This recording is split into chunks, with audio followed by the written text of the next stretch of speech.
Jalen Hurts is not the problem with the Philadelphia Eagles. And I know that's not the popular opinion right now. I know the conversation has shifted. I know people are questioning him more, questioning the offense more, and questioning whether he's actually good enough to be the guy.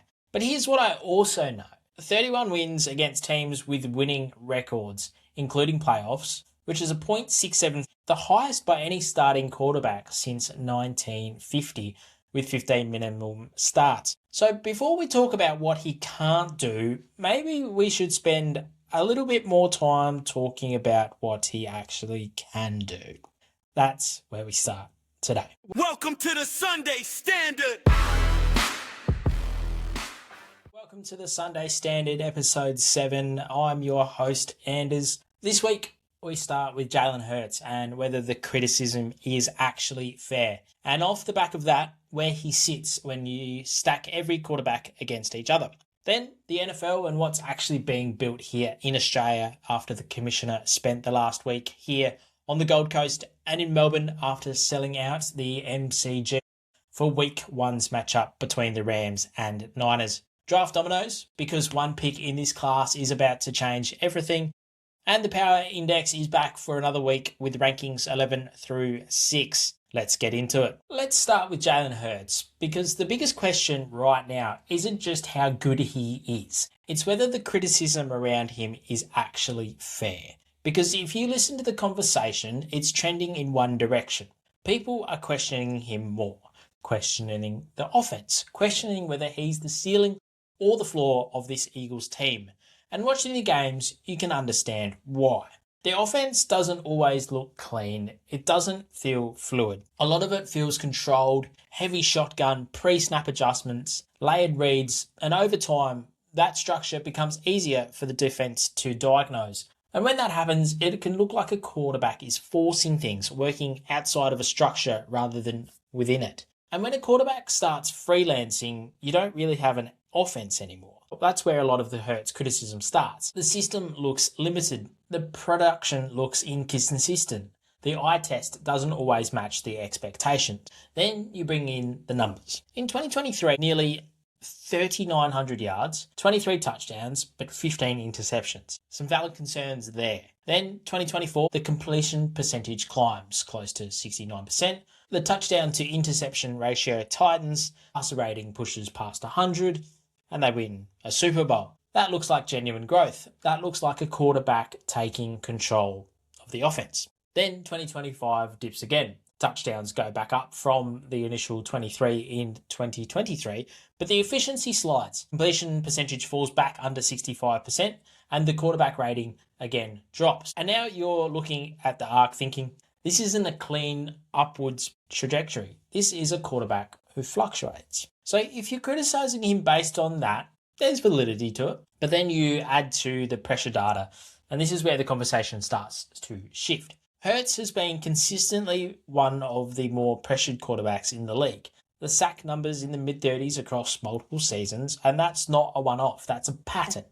And when you're being pressured that consistently, it's not just about how you handle it, it's about what's generating it. Sacks aren't just a quarterback stat. They're an offensive stat. Protection, route timing, play design, spacing, all of that feeds into that number. So when you see that level of pressure across multiple seasons, you can't just put it on him. You have to ask what's actually happening structurally. And that brings us to what might be the most important piece of this entire conversation. Jalen Hurts has had 5 offensive coordinators in a very short period of time. Think about what that actually means. Every year, new terminology, new reads, new timing, new expectations. That's not development, that's a reset after reset after reset. And you're asking a quarterback to perform at an elite level while constantly rebuilding the foundation under him. So if the criticism is he's not consistent enough, that might be true. But the follow-up has to be how much of that inconsistency is his and how much of that is the environment that he is in. And then you look at the results, and here's where it completely flips. Because all of that pressure and instability were purely damaging, you'd expect it to show up in the win column, especially against good teams. But it doesn't. Jalen Hurts is 31-15 against teams with a winning record, including playoffs. That's a .674 winning percentage. And by any meaningful standard, that's the highest by any starting quarterback since 1950 with a minimum 15 starts. So now you've got two realities sitting next to each other. One side, a quarterback who doesn't always look clean, operates in a system that feels limited at times, shows a fluctuating efficiency, absorbs consistent pressure, and never had back-to-back coordinators. Other side, a quarterback who beats good teams at a historic rate. But that's where the evaluation becomes genuinely difficult, because most quarterbacks fall cleanly into one category. Hurts doesn't. So is the criticism fair? Parts of it, yes. It's fair to question the structure of the offense.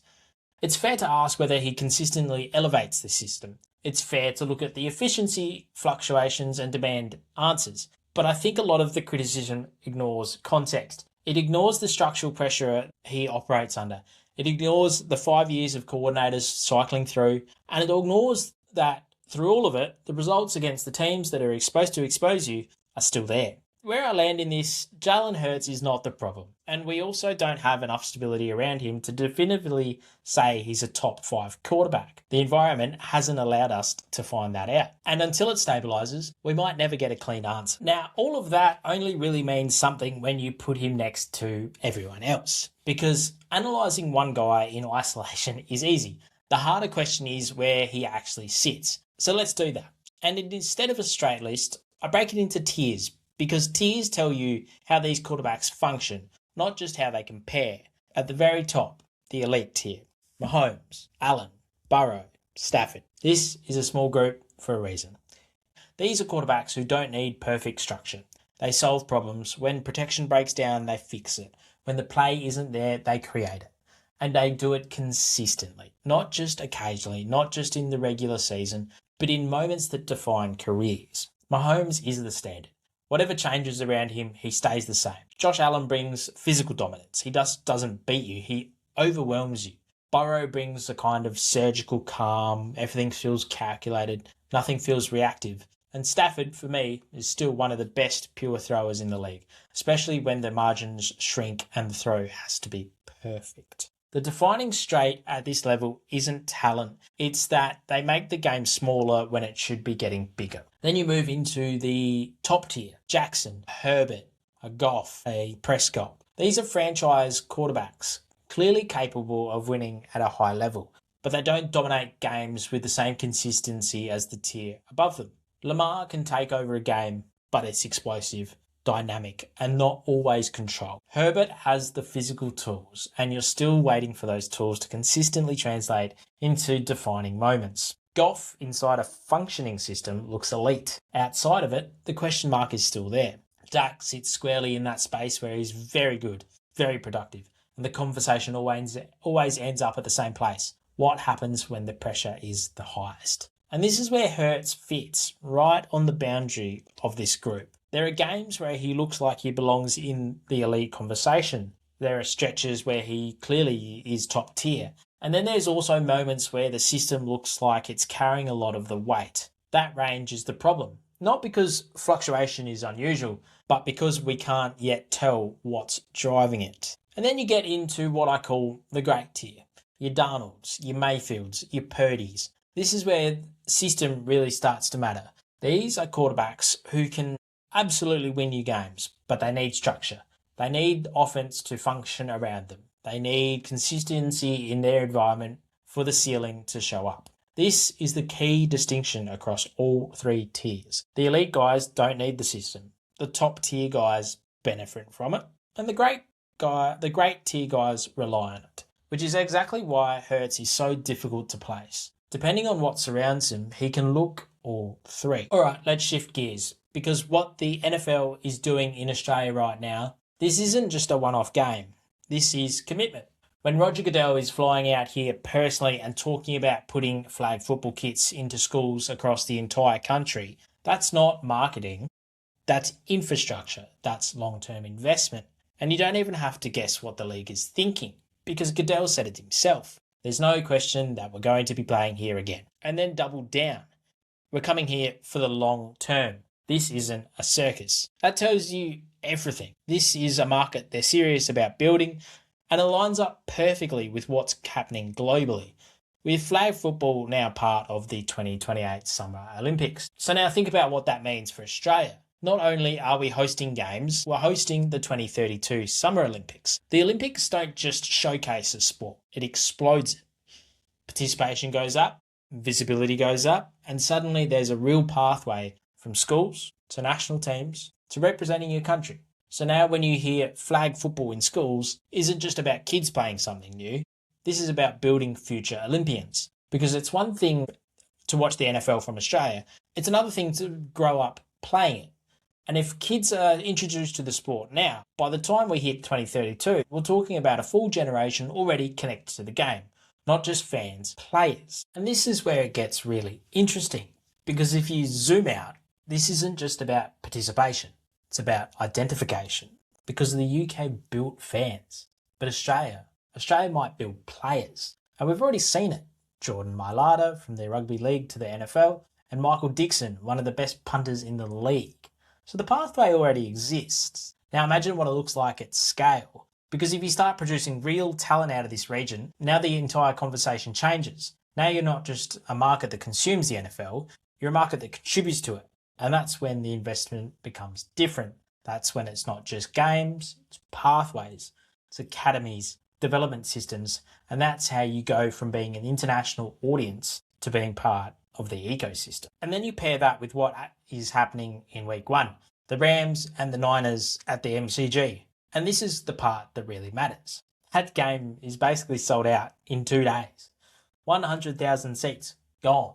That's not curiosity, that's demand. That's a market showing up immediately when you give it something real. And when you combine that with everything else, Goodell committing long-term, flag football going into schools, the Olympic pathway, now you're not guessing if that works, you're watching it happen in real time. The way Goodell's been talking about the MCG, you can tell that they don't see this as just another international stop. This is a statement. 100,000 seats, global spotlight, proof that this sport works here. Because the UK was the blueprint, but Australia might be the acceleration.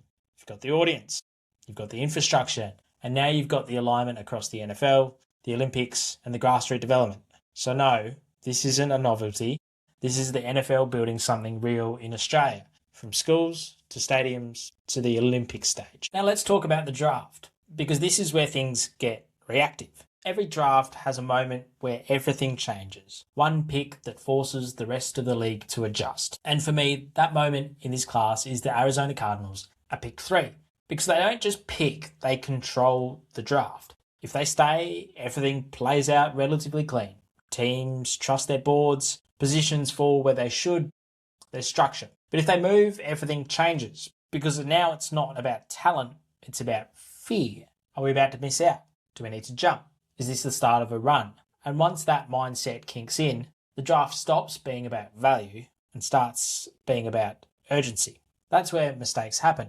That's where players go earlier than expected, and that's where teams make decisions they didn't plan to make. Now here's what that means for the quarterback situation. Because in this class, there aren't really many true franchise options. Mendoza is going number 1 to the Las Vegas Raiders, and that part feels locked in. After that, everything opens up. And that's where Ty Simpson becomes the most interesting player in the entire draft. Because now it's not about a quarterback run, it's about individual decisions. It's about whether teams are willing to take him. Because there's a quarterback-heavy class coming in 2027. A lot of teams know that. So the question becomes, do you wait or do you act now? And that's where this gets complicated. Because there are a lot of teams in this first round that could justify taking Simpson. The Arizona Cardinals could flip everything and take him at 3. Or move the pick and let someone else trade up for him. The New York Jets are always in the quarterback conversation. The Los Angeles Rams could take him at 13 and let him sit behind Stafford. The Pittsburgh Steelers are sitting there at 21, and then you've got teams just outside that obvious tier. The Vikings, the Dolphins, the Buccaneers, the Panthers, all of them could talk themselves into it. So it isn't about one landing spot. It's about a league trying to decide, are we patient or are we proactive? Because once those teams make the decisions, the rest don't get time to think. They react. And that's where decisions get made that define the draft. And then there's always a wild card. And this year, for me, it's Jeremiah Love. Because he's one of the few players in this draft that could realistically go anywhere from 3 onwards. But the reason that matters isn't because he forces the draft to shift. It's because he sits right in the middle of where it does. Because historically, running backs don't go that high. So if he's getting real consideration in that range, that tells you everything about how teams are viewing the rest of their board. And the one that really stands out to me is the Tennessee Titans at 4. Because if they take him there, you're looking at a team that's just decided exactly who they are. Cam Ward as your franchise quarterback. Jeremiah Love as a true difference maker at running back. And now you're not building around uncertainty, you're building around identity. And we've seen what that looks like when it works. Bradshaw and Harris, Aikman and Smith, Warner and Falk, Rivers and Tomlinson. Elite quarterbacks paired with elite running backs isn't old football. It's winning football. It's control. It's balance. It's giving your quarterback answers instead of pressure. And all it takes is one team to believe they've found that combination. Because once that happens, you start to see how the league is thinking. And that's how the draft shifts. Not because of one player, but because of what teams are willing to do to get ahead of the ball. All right, let's close this out with the Sunday Standard Power Index. Back for another week. Positions 11 to 6. Here's last week's from 17 to 12. Let's get into it. At 11, the Houston Texans. There's a real talent here and real direction. And now you've started to see the real commitment to that core. You've picked up the 50 options for CJ Stroud and Will Anderson Jr. You've got Tank Dell coming back from injury. You've added David Montgomery into the mix. And you've already re-signed Daniil Hunter to that 1-year, $40 million deal. That's a team telling you exactly who they are and backing it up. But it's still a projection. They haven't been in enough high-pressure moments to prove that they can sustain it when the margin disappears. A team on the rise, still learning what it actually takes to stay there. At number 10, the Los Angeles Chargers. This team always feels like it should be higher and never quite gets there. The talent says one thing, the results say another. And at some point, that gap stops being a narrative and starts to become a verdict. And until they can stack performances instead of producing moments, they stay right there. At number 9, the Baltimore Ravens. They can dominate anyone. They can control games. But when it tightens and when it gets to the moment that defines your season, you're still asking the same question. Can they get over that final hurdle? And this year, there's real change around them. You lose Tyler Linderbaum. You miss out on the Max Crosby move. But you do bring in Trey Hendrickson. And there's still high-end talent there. But the ability to control games, the margin feels thinner. Their ceiling is as high as anyone in the league. The gap between that ceiling and their playoff results is what keeps them there at 9. At number 8, I've got the Philadelphia Eagles. This connects directly to everything we talked about today. Good enough to beat anyone, talented enough to compete at the top, but week to week the control isn't there. The ceiling is obvious. We've seen it. The floor is the problem. Until that floor rises, they sit on the edge of the top group, not inside. At number 7 of the Sunday Standard Power Index, I've got the Chicago Bears. This is a transition into something new. You lose DJ Moore, and you're starting to see a new identity form. Luther Burden emerging. Colston Loveland becoming one of the best tight ends in the league. And now you're handing the keys to Roma Dunze as your true wide receiver 1. There's real talent here, real momentum, but it's still coming together. A team that could jump quickly, but right now it's still more potential rather than proof. And at number 6, the Denver Broncos, the most unpredictable team in this range. You can see the path to the top 5. The pieces are there. The upside is real. You can see how quickly it goes away. They haven't proven which version they are yet.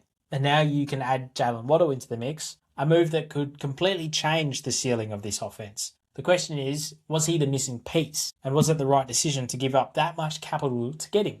Because if he is, this team jumps in quickly. If he's not, the cost becomes part of the problem. High ceiling, real risk, and enough uncertainty to keep them just outside the elite tier. That's 11 through 6. Teams that are close, teams that look like they belong, but when it matters most, they haven't proven it yet. Because this part of the rankings, this is where potential lives, not certainty. That's episode 7 of the Sunday Standard. Jalen Hurts and whether the criticism actually reflects the full picture, quarterback tiers and what they really mean, The NFL's long game here in Australia. Draft dominoes, because one decision changes everything, and the Power Index 1136. If you've made it this far, I appreciate you. New episodes every Monday, 6 p.m. We'll see you then.